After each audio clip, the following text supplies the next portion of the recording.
but Jonathan, the Villa fan, has called up. Good morning, John. Hey, good morning, guys. How you doing? Hello, John. All good. Yeah, huge win. Massive. Hell of a beating. I'm calling in today because, I called in back in January, and it was the day of the Troy Parrott hat trick, and the Bellingham got subbed off in maybe like the 80th minute, and he threw his hands in the air, and the media gave him a hard time. And I'm someone who was cautious about having Bellingham on the team. That's why I called in today, because you guys said call in if you're one of those people that was worried. Okay. And so, what I called in on that day was, I said, it's not the issue with his ego or his confidence.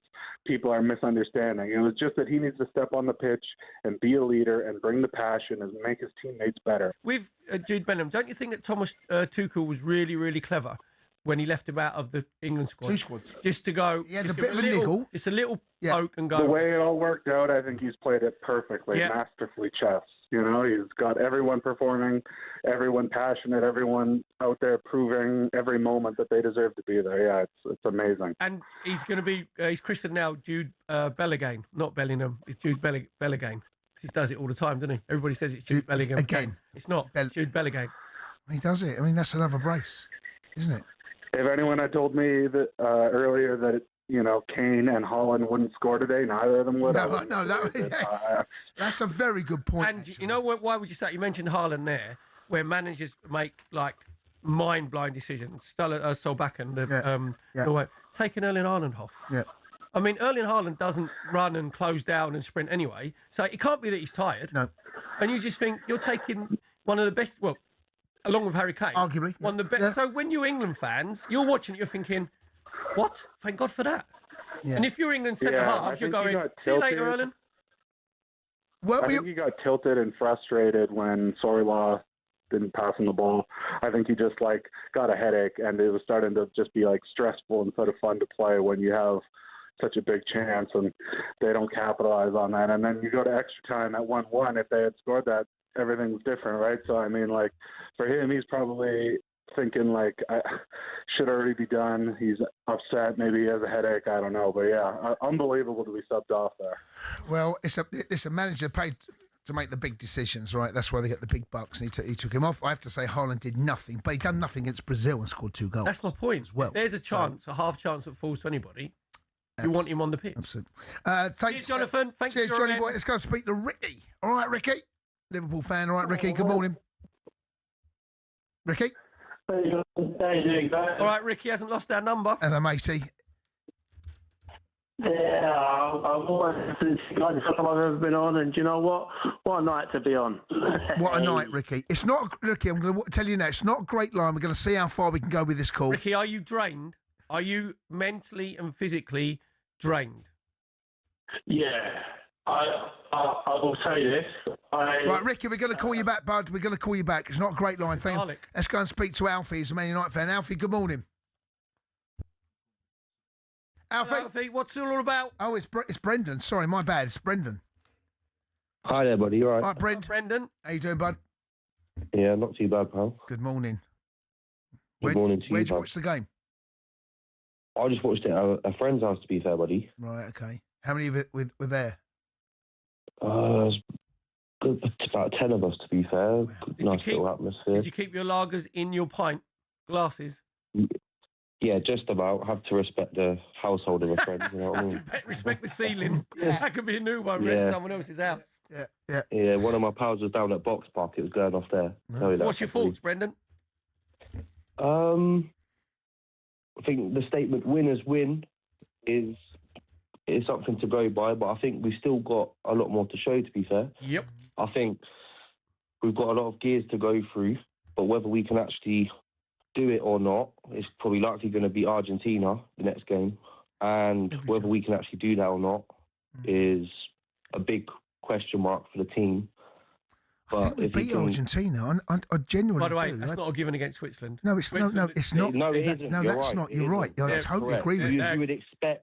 You'd expect it to be Argentina, but yeah, you're both right. Yeah, I agree with that. Having said that, I think whoever it is that we play, the players have definitely got to be better. Some players have got to find new levels within themselves.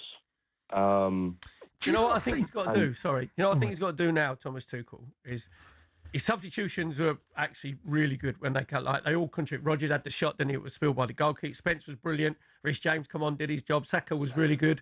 Eza got himself on the ball, and Dan Burn was the head on the stick. But I think Thomas Tuchel now, with Anthony Barry, with the coach staff, have got to go, this is my best 11 now.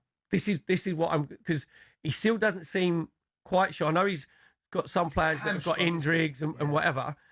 He's just got to go, this is my strongest 11. And what happens as well, Brendan, with a group of players is they're finding ways to win games, right? And what happens, that gives you confidence. Yeah. You saw the Mexico one 100%. Where it was the battling. Yeah, and this one is like, it was, as I said, it was tough. They knew it was tough.